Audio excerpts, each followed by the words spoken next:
السلام علیکم ورحمۃ اللہ وبرکاتہ۔ ناظرین، آج جو واقعہ آپ لوگوں کے لیے لے کر حاضر ہوا ہوں، یہ واقعہ بہت دلچسپ ہے۔ اس واقعے سے انشاءاللہ ہمیں بہت باتیں سیکھنے کو ملیں گی، اس لیے میری گزارش ہے اس ویڈیو کو لاسٹ تک ضرور دیکھیے گا۔ آج کا واقعہ صحیح بخاری میں، اسی طرح صحیح ترمذی میں بھی موجود ہے۔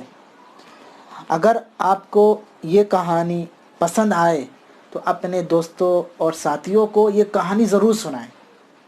چلیں اب شروع کرتے ہیں۔ اس کہانی کی روایت کر رہے ہیں حضرت وہب بن عبداللہ سوائی رضی اللہ تعالیٰ عنہ۔ کہتے ہیں کہ حضرت صلی اللہ علیہ وسلم نے ہجرت کے بعد دو صحابی، حضرت سلمان رضی اللہ تعالیٰ عنہ اور حضرت ابو درداء رضی اللہ تعالیٰ عنہ، ان دونوں کو بھائی بھائی بنایا تھا، ان دونوں کے درمیان بھائی چارہ کرایا تھا۔ جیسا کہ ہمیں معلوم ہے کہ ہجرت کے وقت جب صحابہ کرام مکہ چھوڑ کر مدینہ ہجرت کر کے آ رہے تھے، اس وقت بہت سارے ایسے صحابہ کرام تھے جن کی جائیداد مکہ میں تھی، جنہوں نے ہجرت کے وقت اپنی جائیداد کو، اپنی دولت کو، اپنی روزی روٹی کو سب اللہ کے راستے میں قربان کر دیا، مکہ چھوڑا ہے۔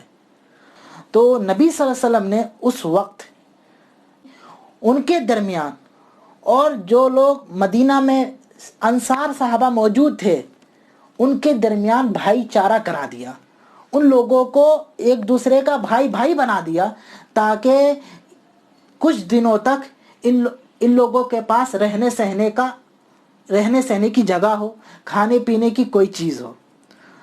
تو انہی صحابہ میں سے دو صحابہ تھے، حضرت سلمان جو ہجرت کر کے آئے تھے، اور انصاری صحابی جو مدینہ میں رہتے تھے ابو درداء، ان دونوں کے درمیان بھائی چارہ کرا دیا، دونوں کو بھائی بھائی بنا دیا۔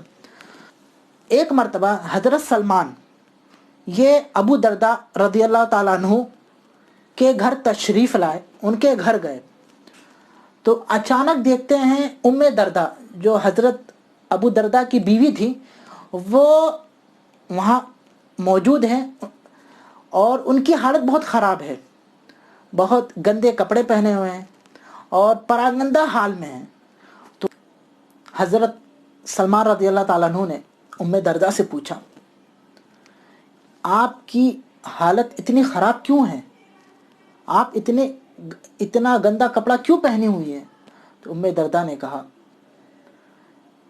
آپ کا جو بھائی ہے ابو درداء، ان کو دنیا سے کوئی مطلب نہیں ہے، بال بچے سے بالکل کٹے ہوئے ہیں، بال بچے کیسے رہتے ہیں، ان کو کسی چیز سے مطلب نہیں ہے۔ اسی وقت حضرت ابو درداء گھر میں داخل ہوئے، گھر میں تشریف لائے، اور انہوں نے حضرت سلمان رضی اللہ تعالیٰ عنہ کے سامنے کھانا رکھا، کھانا پیش کیا، اور کہا کہ آج میں روزے سے ہوں، آج میں نے نفلی روزہ رکھا ہے۔ تو سلمان رضی اللہ تعالیٰ عنہ نے کہا، میں بھی اس وقت تک کھانا شروع نہیں کروں گا جب تک تم بھی میرے ساتھ کھانا نہیں کھاتے ہو۔ تو ابو درداء نے آخرکار اب سلمان رضی اللہ تعالیٰ عنہ اپنے دوست کی، اپنے بھائی کی بات مانی اور ان کے ساتھ کھانا کھایا۔ اسی طرح جب رات ہوئی تو ابو درداء وہ اٹھ کر تہجد کی نماز پڑھنے کھڑے ہوئے، تو ابو سلمان رضی اللہ تعالیٰ عنہ نے ان کو کہا سو جاؤ، تو ابو درداء سو گئے۔ پھر کچھ دیر بعد دوبارہ اٹھے ابو درداء نماز پڑھنے کے لیے، عبادت کرنے کے لیے، تو ابو درداء نے اس وقت بھی منع کیا، سو جاؤ۔ پھر جب رات کا آخری حصہ شروع ہوا، سلمان رضی اللہ تعالیٰ عنہ نے کہا کہ اب اٹھ جاؤ، تو اس وقت دونوں لوگ اٹھے اور دونوں لوگوں نے نماز پڑھی۔ نماز پڑھنے کے بعد حضرت سلمان نے حضرت ابو درداء سے کہا، ان کو سمجھایا کہ دیکھو بھائی، تمہارے اوپر تمہارے رب کا بھی حق ہے، یعنی اس کی عبادت بھی کرنا ہے، نماز روزے کا اہتمام بھی کرنا ہے، یہ تمہارے اوپر اللہ کا حق ہے۔ اور اسی طرح تم پر تمہاری بیوی کا بھی حق ہے، اس کا بھی خیال رکھنا ہے، اس کے پاس بھی بیٹھنا ہے۔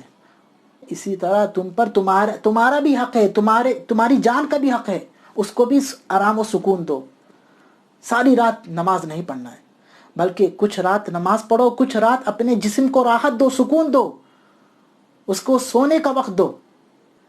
جب یہ ساری باتیں حضرت سلمان نے ابو درداء کو سمجھائیں تو دونوں صحابہ نبی صلی اللہ علیہ وسلم کے پاس آئے، نبی صلی اللہ علیہ وسلم سے ساری جو کہانی تھی، سارا جو واقعہ تھا سب بیان کر دیا۔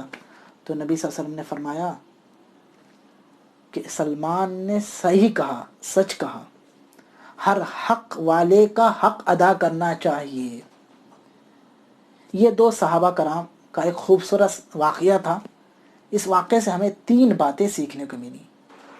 پہلی بات، ہمیشہ ایک دوست کو دوسرے دوست کے رابطے میں رہنا چاہیے۔ اسی طرح جب ایک مسلمان اپنے رشتہ دار کے گھر، اپنے اقارب کے گھر حال و خیریت معلوم کرنے جاتا ہے، حال چال معلوم کرنے جاتا ہے، تو اس سے دونوں کے درمیان محبت پیدا ہوتی ہے، دونوں کے رشتے ناطے، دونوں کے جو تعلقات ہیں اور مضبوط ہوتے ہیں۔